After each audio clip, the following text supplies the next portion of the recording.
হঠাৎ একটি খবর পেলাম 3 দিন বেহুশ হয়ে বাড়িতে পড়েছিলাম।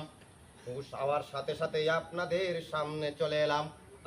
ওই যে বেটা মার্কা বেটি না বেটি মার্কা বেটা, ওকে নাকি দেওয়া হয়েছে সুদর্শন পুরুষের পুরস্কার।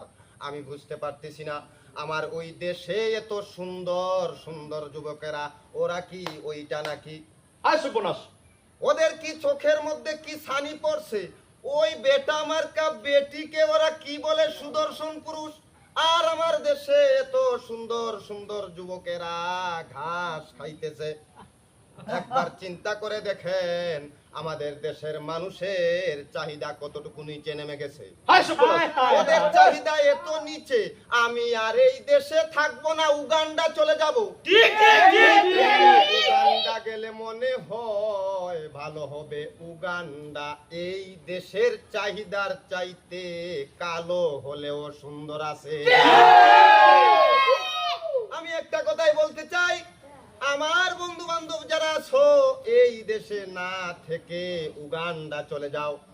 উগান্ডা যদি যাও এই সমস্ত কথাও পাইবা না, বেটা মার্কা বেটিও পাইবা না।